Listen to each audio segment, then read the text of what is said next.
ready to go. The new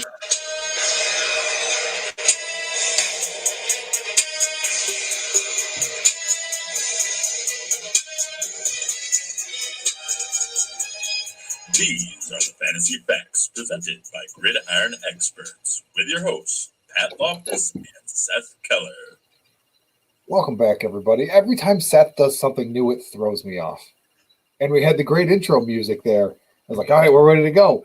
And then I start talking, and then we do the intro. And then the intro music comes on. Then the real intro music comes in, and I sound like a fucking idiot. That was just the waiting room, Pat. That was just the waiting room. That's all that was. We're big time now, people. We have a waiting room. Oh, yeah. Real big time. All right. Well, welcome back, everybody. Oh, man. We're back. It's Thursday. It's not the usual Tuesday night. Seth and I wanted to let the NFL schedule drop so we had time to digest, analyze, and put out a good show for you tonight, and that's what we're going to do. Tonight's all about the 2021 NFL schedule and what it means for your actual team and your fantasy football team. So we'll jump right into that in just a second. First, make sure you give us a follow at GX Fantasy Facts. Follow me at Dynasty_Pat. Follow Seth at FF the At Home Dad. Seth, after that little snafu with the intro music, how you doing tonight? Oh, fantastic. Tomorrow, no work, and get to go play a whole bunch of rounds of golf over the weekend. Oh, nice. I'm jealous. Escape the wife and kids and just suck ass at golf for 2 days straight. We actually 3 days straight because we're gonna play 9 on Friday and 2 18s on Saturday and Sunday. So even better. Oh yeah, it's gonna be a whole lot of me sitting in a golf cart getting drunk as shit. That's what it's gonna be. Good for you. Not a whole lot of swinging the golf clubs, just a whole lot of drinking. Good for you. And I'm okay with that. All right. So one other thing I want to let everybody know about is our good friends over at Viridian Global.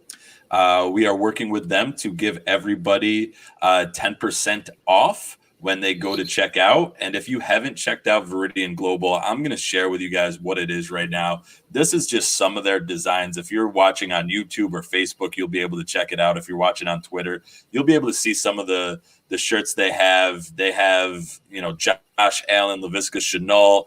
I love the Campbell coach in Detroit. We're gonna kick you in the teeth. I feel like there needs to be like we're gonna bite your kneecaps. I think that was one of his quotes also.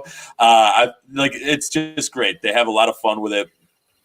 They really get to do what they need to do there. So. Really excited for what they're doing over at Viridian Global. And if you, you use the promo code FAQS, FAQS, you'll save yourself 10%. And it's a good time for everybody. I've got a few of them in the mail. Just got one the other day. The Undervalued. It is so comfortable. Super, super comfortable shirts. Good. Yeah, I've yet to take advantage of that. I might have to get the Dan Campbell, the Lions one, because that's just too good. Yeah, so good. So good. All right. So you want to jump into the opening question next then? Let's do it. It's time to pop one open with the opening question. Opening question this week comes from P2W Fantasy at P2W Fantasy on Twitter. If you had to choose in 2021 between the two, who are you taking and why? And we're choosing between Evan Ingram or Mike Gesicki. Seth, who are you choosing? Yeah, I'm gonna go with Gesicki here. Even though Miami drafted a tight end relatively high, tight ends usually don't do a whole lot in their first year. It may hurt Gesicki a little bit, but I also really feel like Evan Ingram's time with the Giants is kind of wearing thin, at least from the fan perspective. Living up in New York, there is a constant influx of just comments about Ingram and his drops and his inability to, really get things get things going for the offense. And granted, the offense wasn't great last year without Saquon and stuff like that. to me, it's more a case of I see the Giants' offense getting better and better, which I think is going to kind of hurt Ingram because he's not going to be the central focus. And you're going to get Gesicki, who, yes, they drafted a tight end there, but he's going to still be what should be a pretty strong part of that offense. Even with Waddle, I don't think Waddle's really going across the middle the way that you want, your big tight end like Gesicki to do or run the seam. So I'm going to go with Gesicki. He's outplayed, at least in terms of fantasy points, outplayed Ingram over the past couple of years. Gesicki's going to ride again this year and be a better option than Evan Ingram. I agree that Ingram, that Gesicki will outplay Evan Ingram. I like Ingram a lot more than I did in years past. However, I like Gesicki more in 2021, strictly because he's tied to a better quarterback, in my opinion. I mean, a lot of it for me when it comes to tight ends is who is tied to the better quarterback, and I'm putting Tua above Daniel Jones. I don't think that's controversial. I think a lot of people are going to feel that way as well. That Tua is going to be better and better this year than Daniel Jones. The Giants, I feel like, have more weapons around them. You kind of alluded to that as well. The Giants got a lot better. Dolphins did too, but the Giants have more weapons and they have Saquon Barkley that take away targets and take away looks towards Evan Ingram, where Miami has really no running game. They have Devonta Parker, Preston Williams, Mike Gesicki. They have options, but Gesicki is still a top 2 option in that offense. Where you go to the Giants, Ingram probably isn't a top 3 option in that offense. So I'll take the guy who is the better option, the higher option in that offense. Yeah. So give me Mike Gesicki over Evan Ingram. Yep, like it. We're in agreement there. I'm not even going to play the breaking news drop because I feel like the only breaking news was that like every schedule was leaked before the schedule release show. Which, no offense, NFL.com, I was not at all interested in watching a release show like that. I want the information so that I can like do my own work with it. It's like the fucking NCAA tournament. Like, I don't need 2 hours to see the bracket. Just release the bracket. Just do it. Same thing with the schedule. I don't need a 60-minute, whatever it was, 60-minute, 90-minute, 2-hour session to release the schedules. Just release them all, and then fucking talk about it. Yep. Like, that is the answer. So the breaking news is that Seth and I hate waiting for stuff. Mm-hmm. Yep. Just release it all at once. Very important. Yep. Yes. All right. What we did do though is once we finally got the schedule. Is went through and really broke down what the schedule looks like currently. And so we went about it a couple different ways. We looked at the Vegas win totals using Vegas Insider. So, which teams right now are expected to be your winning teams, right? So, off the bat, you're going to get teams like Kansas City at, over under 12 games. So we went through and we took that and we broke it down and we looked at what teams are playing against other teams that are going to be quote unquote winning teams and what teams are playing against you're not so many win type of teams like the Houston Texans. You're bad. You call them bad. You're not going to offend anybody. They're bad. Not good. They're not good. They're bad. Yeah. I really think the Texans they might go 0-17. But like they have the potential. They have the potential to, but I feel like they are so adamant about being bad that they will find a way to win a game to lose them like a top, top 1, 2, or 3 pick. Yeah, just because they're adamant about being a poorly run organization. Right. I mean, do you want to talk? So, do we want to talk first about wins, losses, or do we want to go through the schedule? What do we want to do here? We didn't really plan this one out too much in the show sheet. So we're just going to jump straight. I think we just jump straight into the win totals. We're looking at, which teams have kind of the easiest schedules and which team has the hardest schedules. Yeah. So if we're looking at the teams with the hardest schedules, what we're looking at here is teams that play the most over 10 win teams. Yeah. And out there you have the Titans. the Seahawks, the Cardinals, and the Bears. They all play 6 10-win teams. That means over, they're going to be playing 16 games. Almost a third of their games. 17 games? What'd I say? 16? You're right. 16, 17 games because there's a bye week in there. You know what I mean, Patrick. I'm just looking at I'm looking at your numbers here, and they're adding up to 16, and it's throwing me off. Whatever. Don't worry about that part, Pat. There's Okay then. yeah, don't worry about that. It's going to be, those teams right there are playing your 10-win teams. And then after that, you got a handful of 5 teams with 5 wins, but just focusing on the Titans, the Seahawks, the Cardinals, the Bears, which of those teams, if any, give you any type of hope, excitement? I'm gonna go in this order: Seattle, Tennessee, Arizona, Chicago. And the reasoning behind it, this has been my credo from the very beginning, is it all comes down to quarterback play. The Seahawks are at the top of that list because they have one of the best quarterbacks in the league. Out of that group of the teams that are playing 10-win teams from last year, I'll take my chances with the Seahawks.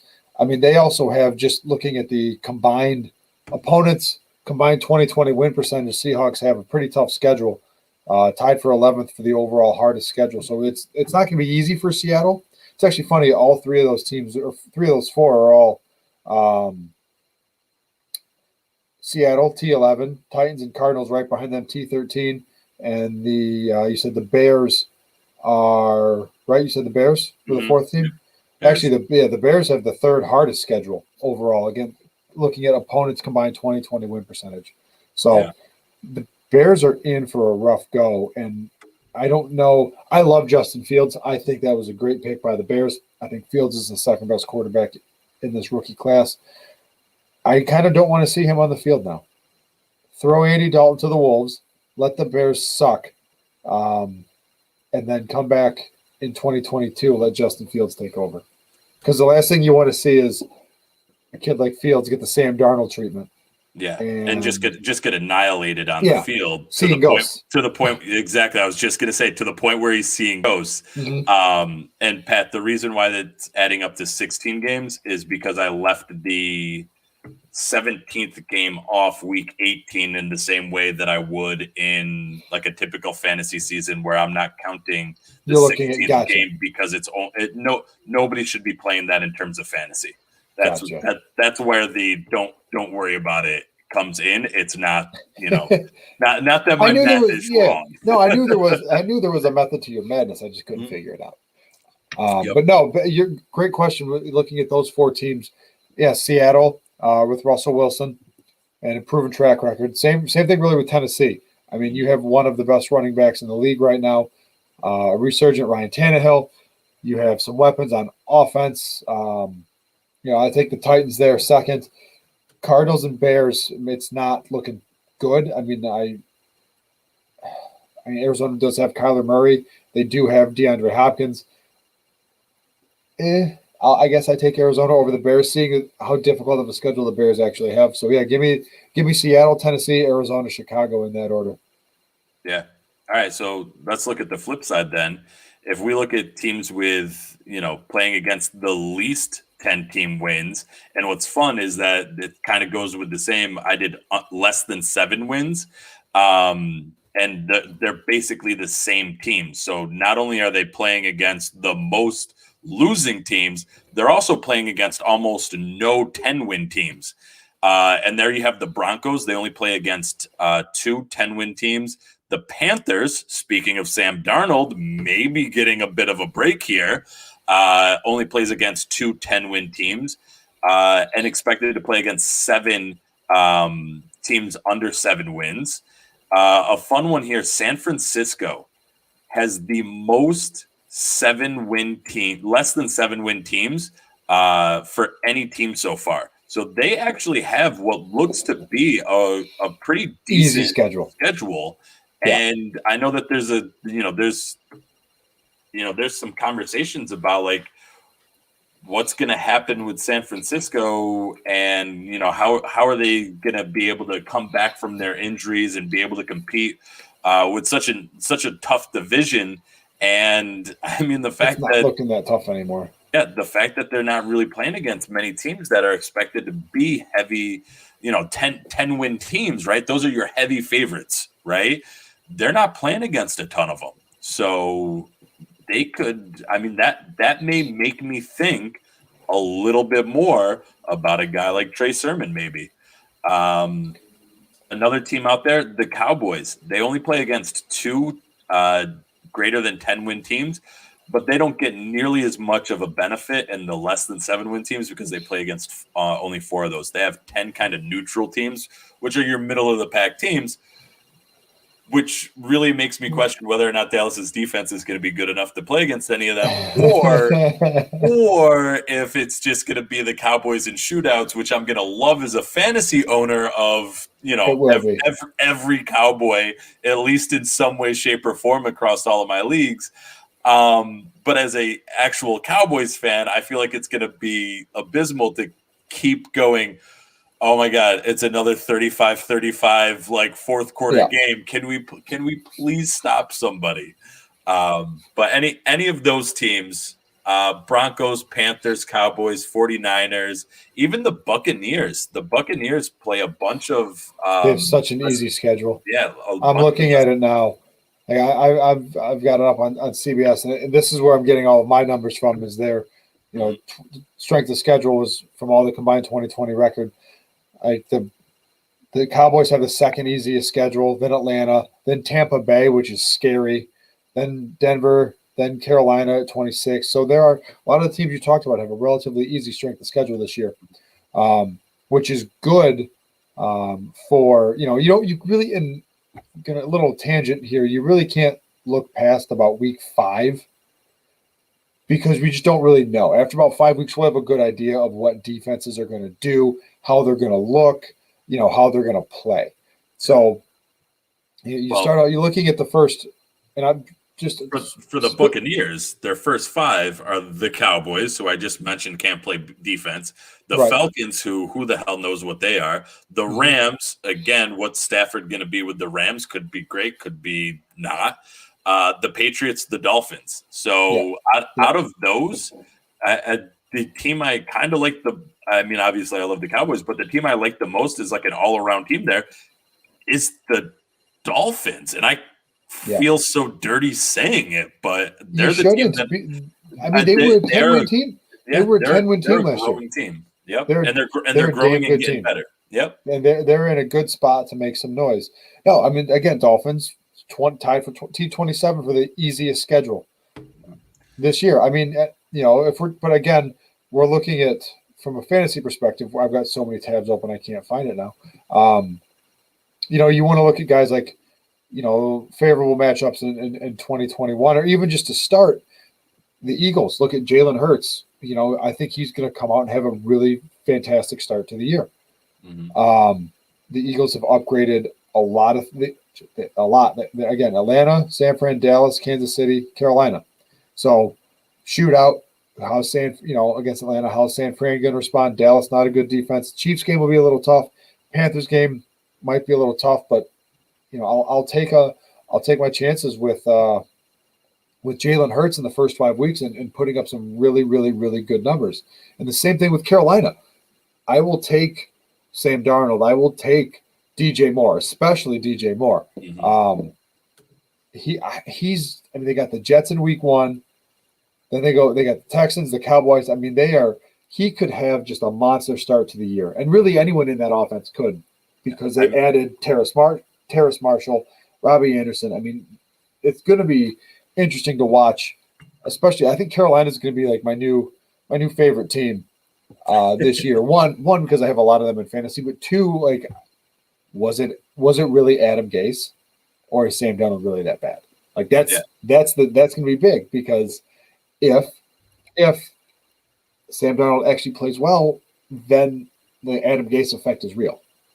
Yep. it makes me excited for our, usually our August shows where we go through and we basically rank the Yeah. offenses for fantasy. Yep.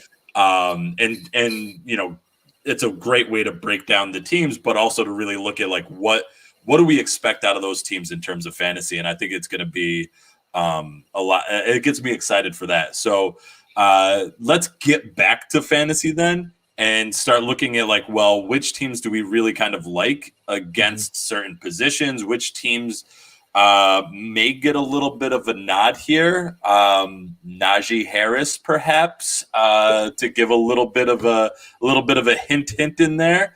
But if let's just kind of go through and start with our quarterbacks and look at which teams have the kind of the best schedules against quarterbacks. So this is using Pro Football References 2020 fantasy points against numbers, right? And so take that with, I don't want to say a grain of salt because I think that belittles it a little bit, but there's a lot of movement in defenses that can happen.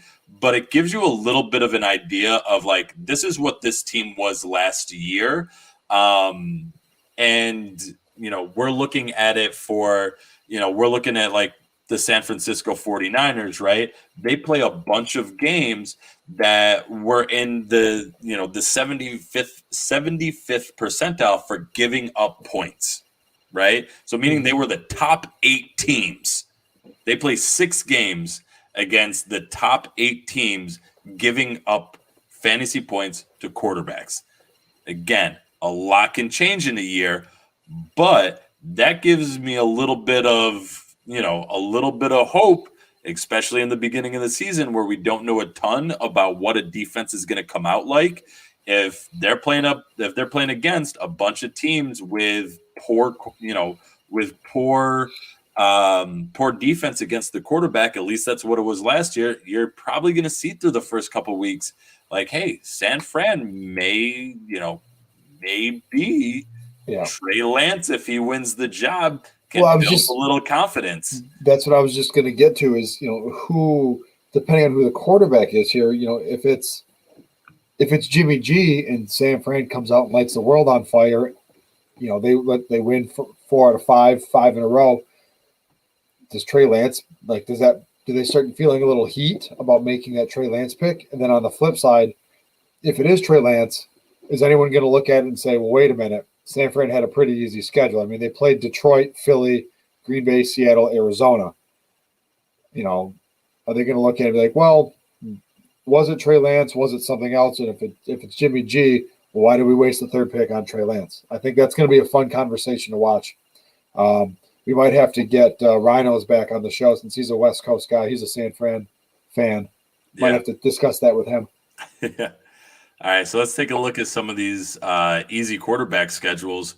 And there's some really interesting ones here because the teams that are playing, they're playing the teams that give up a whole lot of points, and also they're not playing the teams that are on the other end of that spectrum, meaning they're the top 8 at stopping defenses. Right off the bat, you have the 49ers, the Pittsburgh Steelers, and the New England Patriots. They all play 6 games against the top 6 in giving up points, and San Fran and Pittsburgh play only 2 of the top 8 in stopping quarterbacks and only 1 for New England Patriots. So could we see Cam Newton coming back? Could we see Ben Roethlisberger showing up? What do you think about – I mean, the schedule looks real good for these guys. So – what do you think? Is there a team out of these, the kind of the best teams for quarterbacks? San Fran, Pittsburgh, New England, Miami, Indy, Houston, Denver. Those are your top teams for games going up against the easiest schedule for quarterbacks in terms of fantasy points. I'm gonna go off the beaten path here. I'm looking a little bit further down the sheet, right? I'm looking at Baltimore and I'm looking at Washington. And I'm looking at the better defenses, right? They're only playing against 3 games against a top defense, according to your little spreadsheet here. I think we could see the resurgence of Lamar Jackson. Not that he really didn't go anywhere, right? But you give him some games against soft defenses. I think he's really going to do well. And this could be the year we see they won't transition completely away from a run heavy offense, but maybe with an investment in Sammy Watkins, Rashad Bateman, Tylan Wallace, we might see a few more pass attempts. We might see that arm to go with the explosiveness on the ground game. So I'll look at Baltimore here as a team to watch out for, and just to see what their offense is going to look like. But if you're making me pick out of those teams that you talked about, give me Pittsburgh. Give me Pittsburgh with Big Ben and that receiving core. I think Big Ben could just, with Juju, with Claypool, with Deontay Johnson, with James Washington, with Freiermuth, with Ebron, with really anyone at running back. It'll be Najee Harris, but with anyone at running back, give me the Steelers out of those teams that you mentioned. Yeah, I don't mind it. So one of the comments that we just got in, we're going to drop that in here. So Broncos are a lock for week 1. And I find that really interesting because the Broncos play against the Giants, and the Giants have they're not playing against a lot of really great defenses for quarterbacks. They're also not playing against a lot of defenses that give up points to the quarterback. They have so many neutral games. And the Broncos, on the other hand, they're a team that, they have a pretty soft quarterback schedule. Like the Broncos, do you agree with our comment here that the Broncos are a lock for week 1 against a Giants team that, ugh. I don't think so. I don't see it. I don't know. I really, it's a lock, like straight up or against. There's no spread. What are you betting the money line here? I don't know. I can't. Oh man, if you're gonna put me on the spot, I'm gonna let's say just no. go money line. Money line. Just go money line. Yeah. No, the Broncos are not a lock. So you're not going to put $5 on it? I mean, I'm a bit of a degenerate, so I might. All right, done. Deal. There it is. There's the first bet of the season. Woo! We need confetti. I already lost the shot bet. I already lost the shot bet, but we'll settle that. I'll have to settle that one later. All right, so $5. We'll put it down. We'll lock it into the show. I'm gonna go with the Broncos are a lock to win week 1. Pat's going with the Broncos are not a lock to win. The Broncos are gonna win money line, just straight up $5 on the line. Love it. Boom, done. Lock it in. Damn it. Yeah. You're gonna win because I can't win a fucking bet we make ever. All right. Any other teams with the quarterbacks that you want to talk about, or should we move on to running backs? No, Washington, because they have so many games against neutral. They're middle of the road in terms of teams that are good against quarterbacks, teams that are bad against quarterbacks, but 10 middle of the road games. Yep. And you've got Fitzpatrick, you have a lot of new weapons not new, but you have Curtis Samuel, you have Terry McLaurin, you have Logan Thomas, you have Diami Brown, you have Antonio Gibson, you have your boy Jarrett Patterson. I have to throw him in there. It's fun. So I think Washington could be a not sneaky because they won the division last year, but I think we could see some good, pretty good play out of Fitzpatrick early because they've got the Chargers, the Giants, the Bills, the Falcons, the Saints. There's no one that really scares me. The Bills had a pretty good defense, I think. Mm-hmm. But you look through the first, you got Chargers, Giants, Bills, Falcons, Saints, Chiefs, Packers, Broncos. Then a bye going into week 9 bye for Washington. Do any of those defenses really scare you?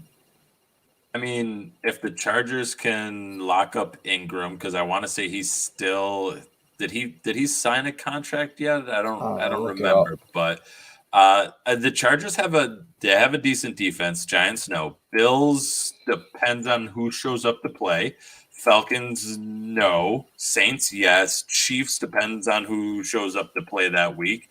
But a lot of times Mahomes kind of creates his own defense just because you have to, like, the defense is you have to jump this hurdle of scoring 28 points. The Packers, not really, even with them kind of drafting some defensive players there. No. Broncos, maybe. The Broncos are the dark horse there. And then, like you said, once you get to the bye week, you're like halfway into the season. These defenses will all be different than what they are now, right? So I said week 5 earlier. Even going through the first 5 weeks of the season, the only one that scares me through 5 weeks is Buffalo. I mean, there's a good chance Washington is 4-1 with a big win over a division rival in the Giants. So I'm going to keep a close eye on Washington and Fitzpatrick. Yeah, I mean, I wish I put home and away in here now because I could see I could see them struggling, possibly against Seattle, Jesus, the Saints or the Chargers. But man, there's a lot to be said about defenses not starting off the season well, which I feel like Washington, they to say 4-1, that's a bit much. I'd say generous is like 3-2, but I think you're onto something with we don't know what Fitzpatrick is going to be, and against neutral teams, I could see Fitzpatrick being decent. Right. He's, hopefully it'll prevent his 5 turnover game, 5 turnovers in the first half benched at halftime game. He seems to do once a year. So I looked it up because we're talking about Washington. The Washington football team, their first 5 games, home, away, home. So home against the Chargers, home against the Giants, at Buffalo, at Atlanta, home against the Saints. I mean, if they're able to really build off of home field advantage and build off of every time a team goes from the West Coast to the East Coast, there's a little bit of an extra spread there, right? Right. Yeah, maybe they sneak out a 4th win in there. But all right, I think we're ready to jump on to running backs. Running backs? Let's do it. All right. So running backs. If we're looking at teams that play against teams that are playing against the opposing teams that give up the most fantasy points, right? So again, top 75th percentile. This was my little tease. Najee Harris. Yep. Najee Harris is going to be the starter in Pittsburgh. He's going to play against 8 teams. Half of the games he's going to play that are fantasy relevant, at least, are going to be against the top 8 teams in giving up points to running backs. Mm-hmm.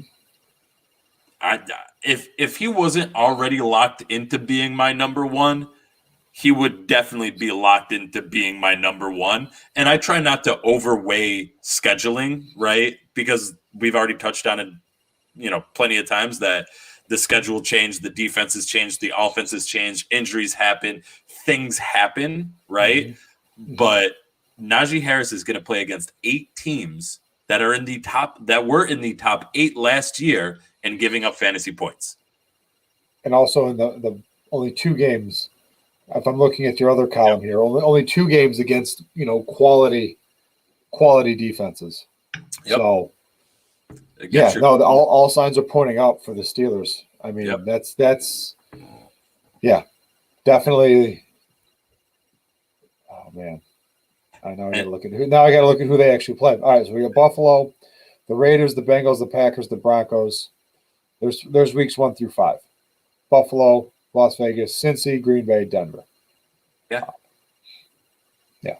And then Seattle week 6, and then they're bye week 7. Yeah. So you have a bunch of, you got a bunch of guys, a bunch of teams that are not very good at stopping the run, and that's where Najee Harris is going to be getting his jumping off spot against, and that's pretty exciting to me. Could be really, really good. And just going down this list here, the way you have it filtered, I mean, you look at, so you got Najee, you got Baltimore next with J.K. Dobbins, Cleveland with Nick Chubb and Kareem Hunt. This one's interesting coming in. It's with San Francisco coming in so high. With the draft capital, they've added, Trey Sermon and Elijah Mitchell to go with Wilson, Mostert, Jermichael Hasty. So there's a lot of people in that running back room. And it's going to be, I think this is classic San Francisco, right? Who has the hot hand and keep feeding him the ball. Yeah. Thanks, Michael, 46167960. I'm sure that number means a whole lot to you. But I appreciate the good numbers. Good numbers. All right. I mean, there's a lot of there's a lot to kind of like with San Fran, but a part of me is like, okay, which game is going to be the Jeff Wilson game? Which game is going to be the Mostert game? Which game is going to be the Sermon game? And then how are we going to rotate them through over those series of games, right? Over the entire season, because there's going to be a lot of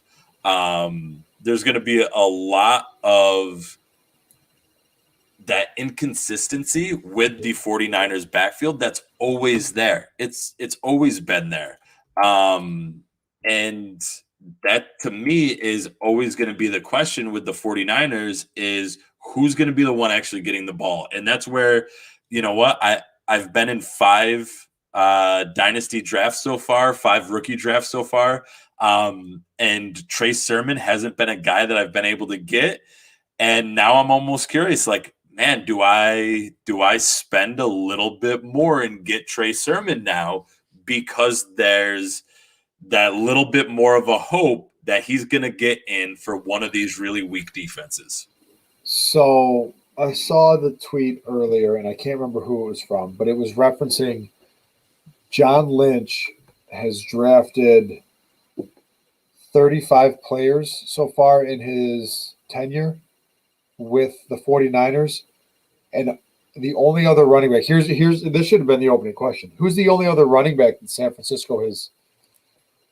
I got to remember it was because the way it was worded was very specific, but basically the only running back they've drafted with capital other than Joe Williams was Trey Sermon. So it's not like San Fran is spending a ton of draft capital on running backs. Now they do. So, Sermon might not be the redraft play, but he's the dynasty play because he has the draft capital. I think, just looking at the numbers here, we know that San Fran is going to have a pretty easy road in terms of running the ball. At least it looks like it from here. So, yeah, again, you're going to have those games where it's Wilson, where it's Mostert, where you get the surprise Hasty or, a Trey Sermon game. You're never going to guess right. If you do, good job. But we'll have to look at the contracts. But I have to imagine Trey Sermon is the running back to own in that backfield for 2022 and beyond. Yeah, I am curious about what's going to happen this year, because this year is going to be if you're able to get Trey Sermon at the back of the first round, and I still feel like he's a little bit trappy to me, and I just from like that's the film perspective, looking at things that are happening now, I feel like it's trying to create a narrative for him to be good. And I want to try and avoid that, but I also want to be open to the fact that, there may be things playing into his favor to be good, right? So it's kind of navigating those waters of, really trying to come up with a good prediction about where he's going to fall. And so if you're able to get him in the back end of the first, he's able to outplay Mostert and Jeff Wilson, which probably shouldn't be that heavy of a lift for a guy with his draft capital. Should not be that difficult. Right? I mean, every position in the NFL is difficult. We don't want to, go down that road. Every position in the NFL is difficult, but it seems like he should have the ability to make that happen. And if you're getting him in the back end of the first, that could be a huge payout for you, especially because next year, 2020, they're gonna cut ties. 2022. 2022. Yeah, they're going to cut Yeah. ties with Mostert, Wilson, maybe Hasty. Hasty's an undrafted free agent. There's no kind of love there. There's no love lost if he's No. gone. So Trey I'm Sermon could be the only guy left. I'm looking at it. I'm looking at it now. They're all of them. Mostert, Wilson, Hasty, Wayne Gallman, who they signed as a free agent, are all free agents after the 2022 season. Yeah.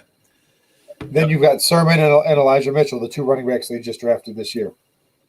Yeah. So, yeah, I mean, go out and get some Trey Sermon. Man, it's so tricky. I don't know if I want to go out and get Trey Sermon though. It's still one of those things where I don't know if I'm ready for it, but I mean he's going in the back end of the first. He's usually the fourth running back off the board. So depending on if it's super flex or one QB, say him and he's Michael usually Carter. the fourth running back off the board. Yep, and I liked Carter's film a little bit more, where I went after I got Michael Carter in a lot more leagues. One, because I was drafting a little bit later, and if given the one-on-one chance, most of the time I ended up taking Carter over Sermon. So, I mean, speaking of which, now let's flip to kind of the other side of that. And I mean, the Jets are kind of in the middle, but they go up against three quality defenses there. Nothing too shabby, right? No, nothing crazy. The Seattle Seahawks, though, oh man, if they play the same defenses, that were around last year, they're playing against 7 top 8 run stopping, fantasy run stoppers. 7. Right. That's a lot of games against, your top run defenses. So, a little bit of that, I can take Carson and, they brought him back and they didn't really bring in competition. Yeah, no, I wasn't excited for Carson. And now knowing that, they got a lot of run stopping defenses coming up, I'm really not excited about really anybody in that Seattle running back room. No. And that's my taxi squad, handful of shares of like Travis Homer. I'm still like, no, I'll keep you on the taxi squad, or you'll be the first one in the cut line. Oh man, that's any love for Carson? I have him in one league, and I need him, so I want good things to happen. But now you got me worried. No, I mean, but again, this is we're going off 2020 numbers, and again, we'll know a lot more probably after week 5. So Seattle topping that list. While it is concerning, Colts, Titans, Vikings, 49ers, Rams, the first 5 weeks. That's good. Okay, so this makes me feel a little bit better, and this is all dependent on your league settings. But we start looking ahead to weeks, 13, 14, 15, 16, the important weeks.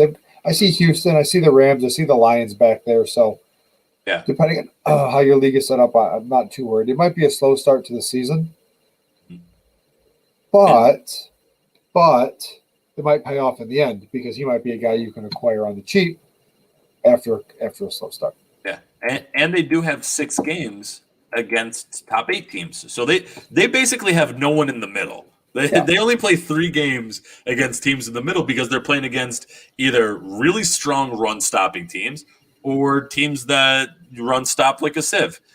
On the flip side of that, let's go down to the Buccaneers because I feel like they're one of those teams where it's like, do we look at a team like the Buccaneers and do we look at their running back room of Fournette and Ronald Jones, and which direction do we go, right? Does Keyshawn Vaughn do the Bruce Arians? He's going to break out this year. That is the correct response, Pat. That and the barf emoji, those are the correct responses. Pat was just violently shaking his head. What's interesting, Tampa Bay doesn't play against a single top 8 team. They're the only. I think they're the only one in all of the categories that end up with like a 0. And so you're going to get the Buccaneers playing against a bunch of neutral teams and a bunch of really strong run stopping teams. And I think that just makes that backfield even more precarious. Like, I don't want to really touch, Fournette or Rojo. I didn't really want to touch them beforehand. This is almost even more that little nugget of information that's like, no, thank you. Yeah, it's tough for me to buy into any of the Tampa Bay running backs. This doesn't really help, especially seeing 0 games against teams that were sieves, basically, that were not good against the run. The 6 games against quality run defenses and the 10 neutral games is a bit concerning. I have to imagine, though, those running backs are going to get their fair share of touches because Tampa Bay is going to be very good. They're predicted to, their over-under their win total is projected 11.5. So they're looking at Tampa Bay to make some noise, probably make another deep run. So they're going to be leading games, which means you're going to turn around and hand the ball off to Rojo, to Fournette, plug in a little Keyshawn Vaughn. I think a lot of these guys are going to have to create their own. So you're going to have to see broken tackles and broken plays for them to be, I don't want to say fantasy relevant, because they are going to be fantasy relevant, but maybe we temper the expectations for these guys and you look elsewhere instead of at Fournette or Rojo. Yeah. All right, let's go ahead and shift over to wide receivers then. Oh, hold on. Pump the brakes. Pump the brakes. Go ahead. I just want to say I'm just perusing. Take me on a journey. What are you looking at, perusing. Pat? Let's see what we have here. What do we got? The Bears. Ooh, the Bears have. Well, the Bears have a pretty good mix there. Mm-hmm. 7 games, 5 games. That's interesting. Do we see a repeat performance of David Montgomery? He finished strong last year. He did finish strong, and he does. His finish could be strong again because playoff weeks. So starting at week 14, I assume we push it back a week. Green Bay, Minnesota, Seattle, New York Giants. So those historically have not been good run stopping teams. Right. And, even leading into the playoffs, you have Lions week 12, Arizona week 13, Arizona, their defense, who knows what they turn into this year. But, the Bears could have, he could also start decent because he goes against the Bengals week 2. The Browns defense is going to be interesting, whether or not it gels on paper or not. Lions definitely. Week 4, Raiders week 5, Packers week 6. And then right in the middle of the season, they hit that string of really tough run defenses. So week 7, Buccaneers. Week 8, San Fran. Week 9, Pittsburgh. Week 10, bye week. Week 11, Baltimore. So right in the middle of the season is going to be like just a string of really tough games for David Montgomery. But there's your buy low opportunity. Yep. I kind of like the idea of he's going to start off well, he's going to hit a little later, and he's going to be good into the playoffs, and that may be a nice little later than typical draft pick. Like you said, a nice little value play. You think so? I can't see him. I don't know. I don't know what his ADP is right now. I don't think you're not going to get him to fall more than, just off the top of my head, half a dozen spots off his ADP right now. Yeah, probably not, but just because of the way he finished, and especially, if in startups, I mean, he's a good running back. He finished strong. I think that's going to be sitting heavy on people's minds. But that's another interesting one because they've got 7 games against good running back matchups, and then 5 games that are bad running back matchups. So interesting. Yep. All right. Nothing else really stands out because we talked about. Did we talk about Cleveland? A little bit. 7 games against that are good running back matchups. 2 games that are bad. Yeah. I mean, Chubb and Hunt should have themselves a day, or more than a day, a season. A season? Yeah, I agree. Whole season. Yep. Yeah. All right, let's go to wide receivers. Yes, sir. How the hell does San Francisco keep popping up?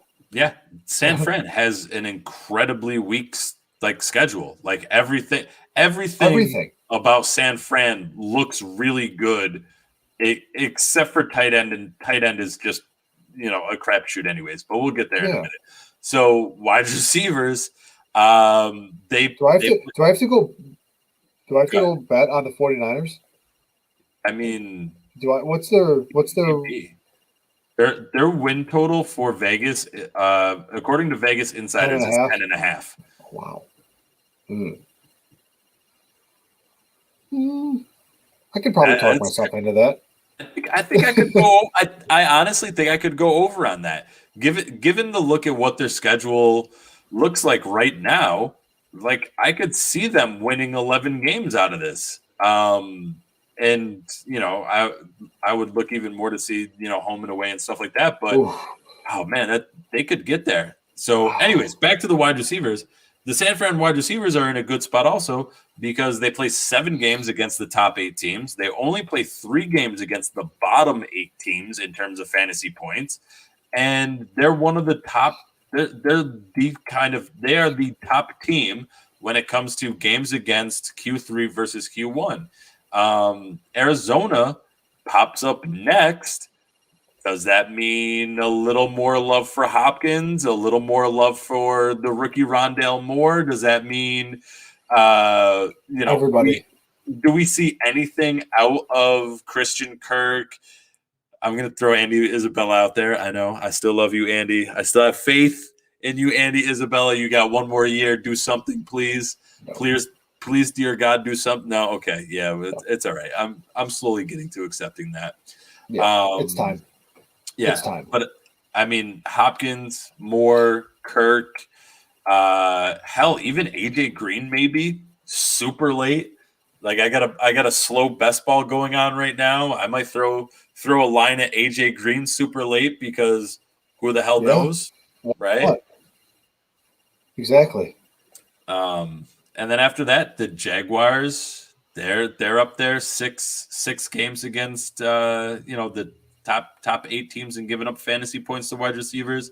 The Rams, the Steelers. So let's talk about Jacksonville. Let's talk Jacksonville real quick because they brought in Marvin Jones, brought back DJ Chark, year 2 of Laviska, brought in Travis Etienne, and the big name here is Trevor Lawrence. They have what appears to be a relatively easy. I don't want to say, actually, I guess not relatively easy because only have 5. So if you take a look back at quarterback and running back, it's the same for both of those. 5 games that are good quarterback matchups, 8 that are kind of neutral, and 3 that are bad. And same for running backs, 5, 8, and 3. So the Jaguars could be an interesting team here because they have quite a few weapons. They have a young quarterback who is the number 1 overall pick in the draft. Boy, Jacksonville's sneaky here. They over under 6.5 or win total 6.5. Boy, Jacksonville could I'm thinking could surprise some people. Yeah, and so here's another one. Jacksonville could win week 1 because week 1 is against the Texans, and if the whole Deshaun Watson thing isn't figured out by week 1, and if he can't play, then I would say Jacksonville can win that game against the Texans because I don't trust the Texans to they're basically supporting a team that is just they're not good. Like they really haven't put a ton of talent on the field. Like and every time it seems like they have guys with ability, they trade them for like a 3rd round pick, a la DeAndre Hopkins, and they got back David Johnson, I guess. Yeah, great. Whatever. Good job, Bill O'Brien. Good Team of job. the year. Yeah. I mean, they have some teams, they have some games in here that, they have a string in the middle of the season where, Trevor Lawrence might get rocked a little bit. He plays against the Bills, then the Colts, then San Fran. Those are weeks 9, 10, and 11. I mean, he has some teams in here that he can beat, like Houston, Denver, Arizona. Arizona, I don't know if he can beat, but Cincinnati, those are his first 4 games. Those are, that's a possibility that he walks out. Trevor Lawrence walks out of those first 4 games, 3-1. Yeah, that would not surprise me. Which just means all good things for the wide receivers there. Yes. So, definitely. I mean, anybody that's really like standing out to you as a Boy, as a negative, then.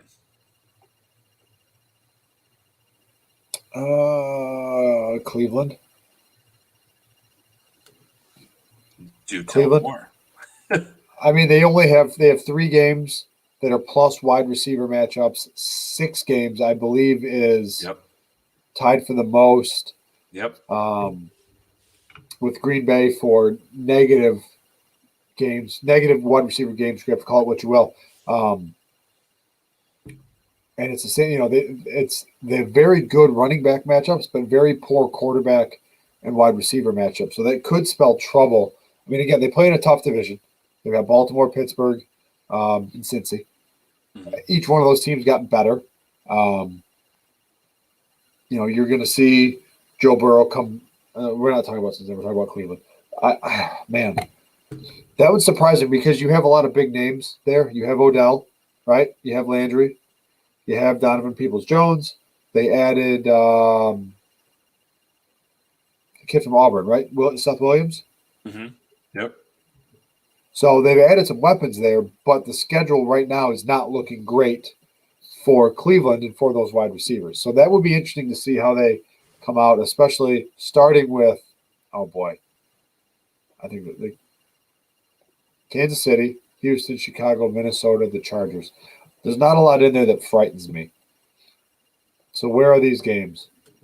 Here we go. The back end of this. Oh boy. Yep. You just put the mouse on it. Look at week 12, Baltimore. Week 13 bye. Week 14, Baltimore. Man. There it is. That's going to be tough. And that's a tough stretch to play because you're getting into playoffs. That's going to be a tough stretch there. Yep. Oof. And the week 13 buys are weird anyways. So there were week 14 buys. Yeah, which are going to be even weirder, and that's going to be something to keep in mind.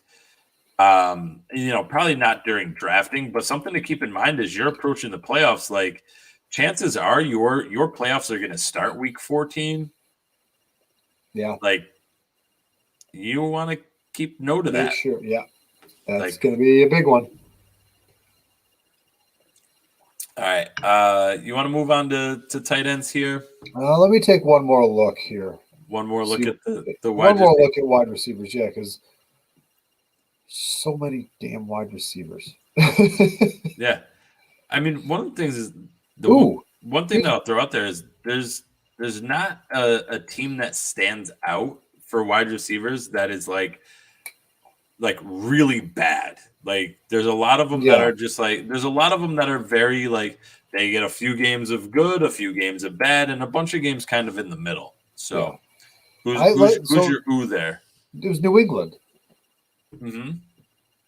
5+ matchups. Oh, sorted that wrong. Sorry. 5+ matchups, 2 negative matchups, and 9 neutral matchups. Yeah.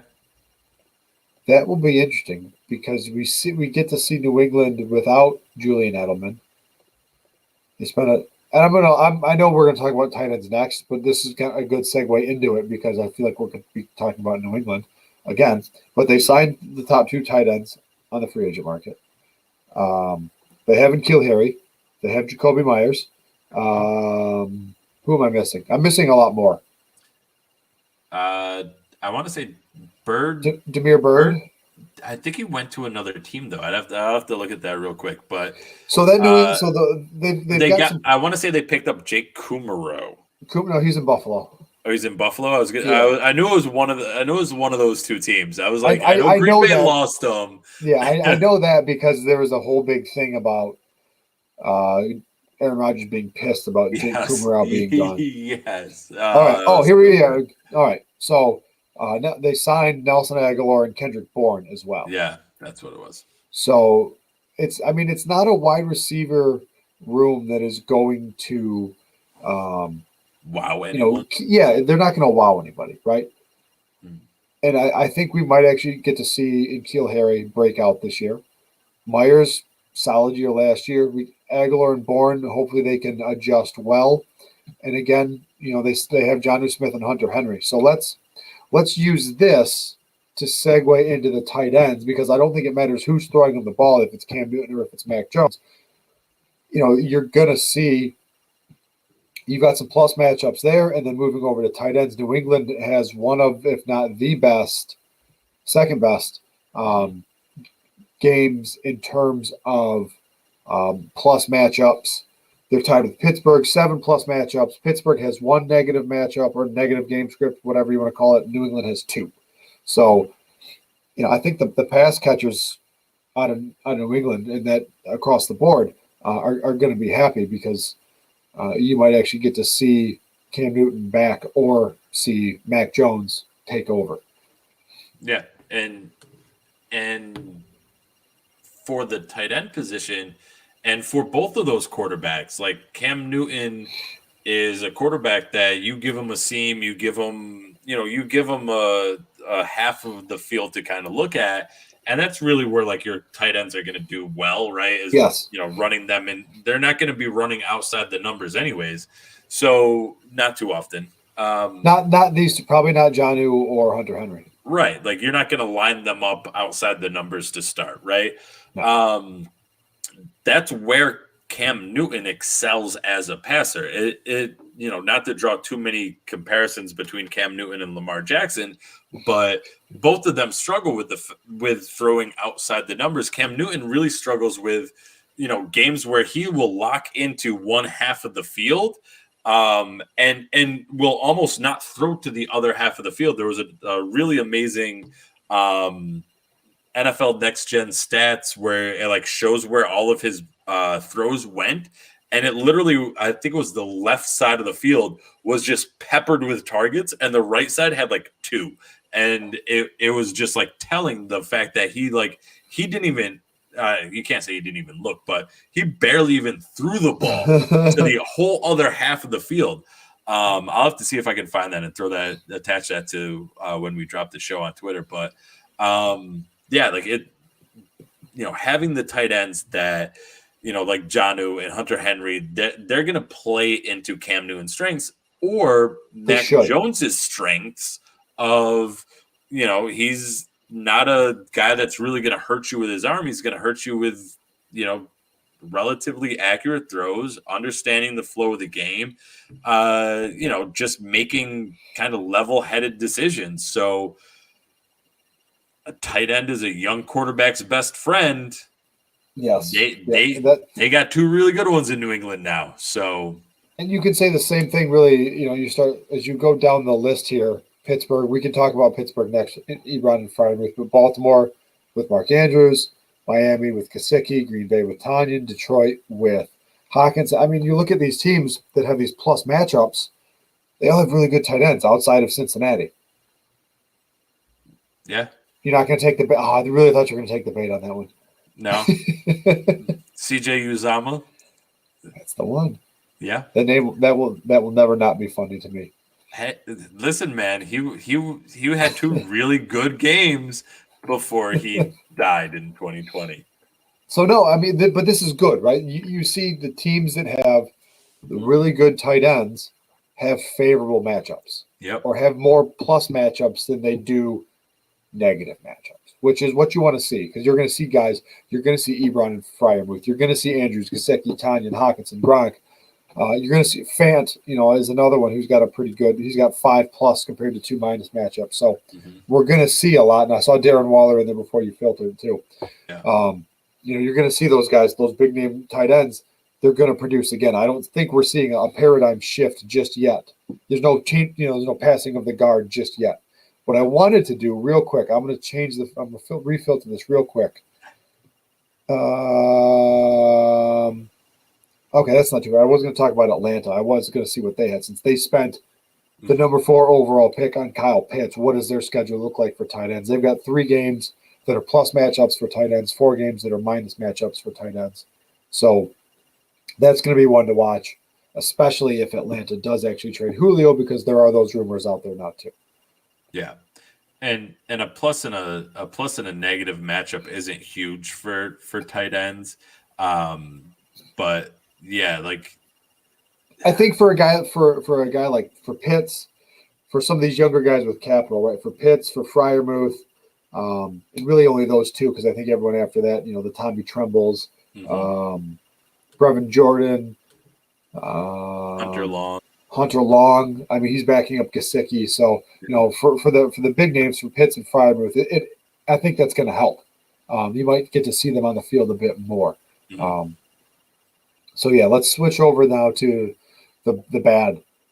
Yeah. And surprise. Interesting. The bad is also tight ends that are either like you're hoping for the guy to have a good season because you're like, Ferkser,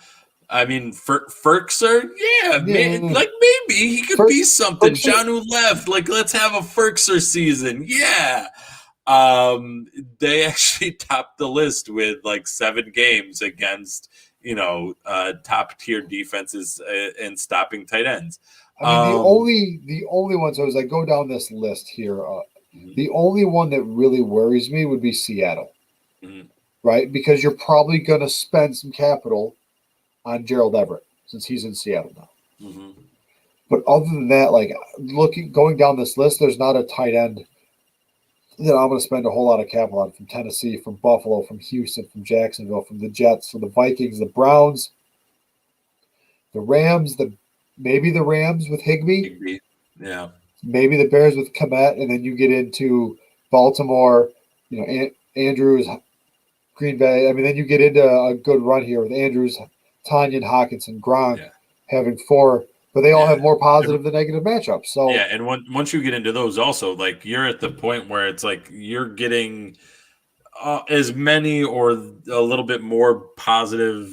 Like you're getting a lot. You're getting so much in the neutral at that point there, where it's like, hell, tight ends are a crapshoot anyways. Like, saying it's 4 games good, 4 games bad, it's not really going to matter that much for tight ends there. So I think what's really interesting is the teams that I feel like most people were, hoping for something positive, right? Like Tennessee with Ferkser, the Bills with Dawson Knox, Seattle with Gerald Everett, Texans with, who was it? Brevin Jordan, right? Was that the one that they drafted? Yes, I believe so. Yeah. Christ, who does Jacksonville even? Tim Tebow, maybe? Ooh, Tim Tebow. You shut your mouth, Jacksonville. You shut up. Shut up. The Jets with Kenny Yeboah is like a guy that Chris Herndon. Well, apparently Kenny Yeboah is the new Chris Herndon, right? So I feel like you can say both, right? I think I drafted him in one of the leagues we're in together. There you go. Probably in what, the 5th round? It might have been that. It was either the 4-12 or the 5-12. Yeah, I mean Minnesota with Irv Smith. Like literally, that's what, 7 teams? Yeah, that's 7 teams of all guys where it's it's the tight end that may have a shot.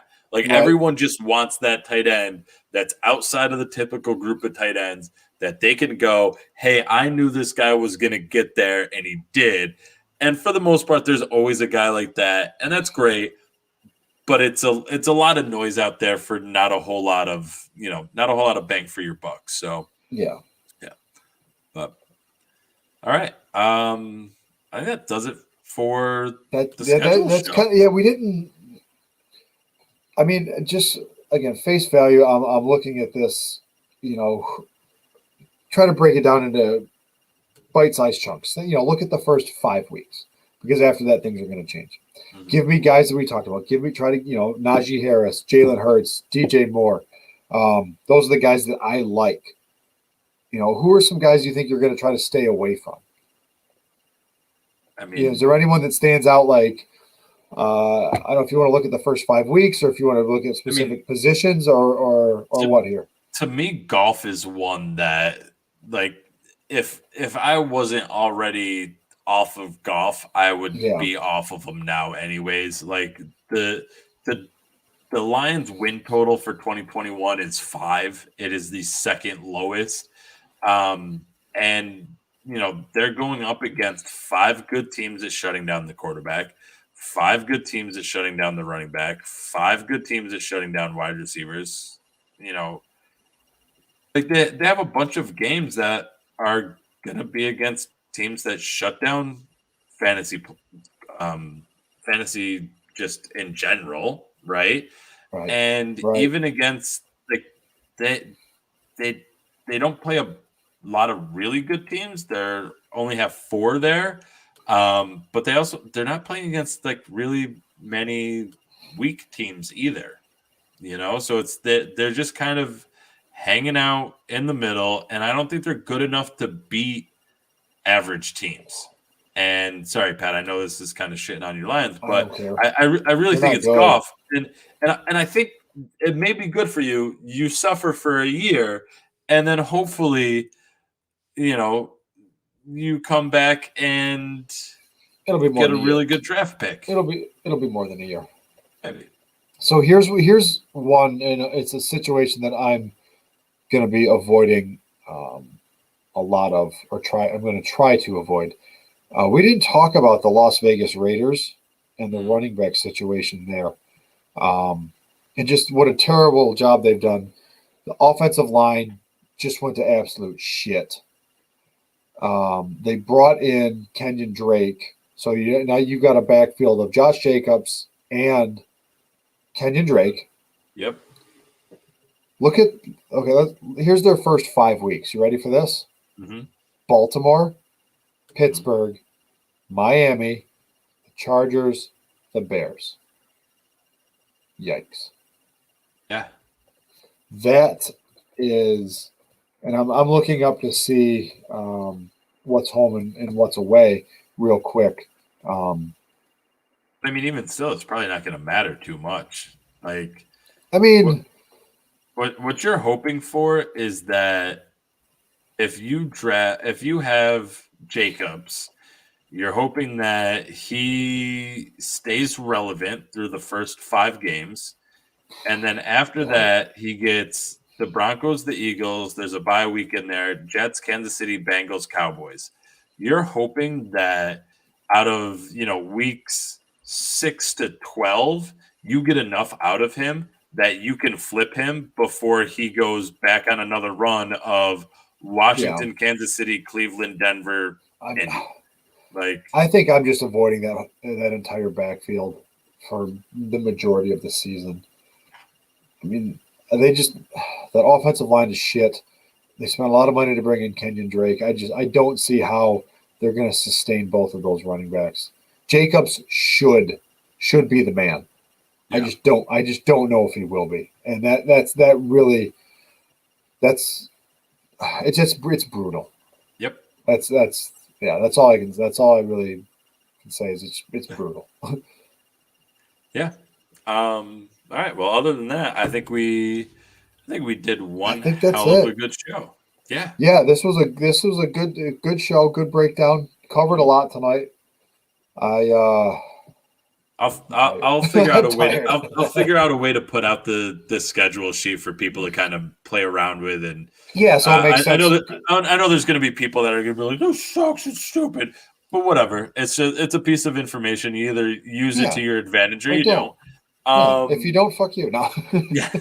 Screw you, man. But yeah, good show. make sure you get on ViridianGlobal.com. Yep. Check out all the cool stuff they have. Use the promo code FAX. That's promo code FAX, FAQS, just like the show. Just like the show, the Fantasy Facts. That's right. Saves you 10%. Buying hats, hoodies, all kinds of cool t-shirts, stuff. All sorts of great stuff. And like I said before, I love mine. Super comfortable. Definitely going to be getting some more stuff from them. So definitely check out ViridianGlobal.com. Check them out, Instagram, Twitter, at Viridian Global. Really great people there. I've known Mark for a while. Just got to meet Will, who's, the guys that are kind of fronting it, and really good people. So definitely check them out. ViridianGlobal.com, promo code FAX, FAQS. Make sure you follow the show at GX Fantasy Facts. Give me a follow at Dynasty_Pat. Give Seth a follow at FF the At Home Dad. Good night, everybody. Good night. Catch you on the flip side.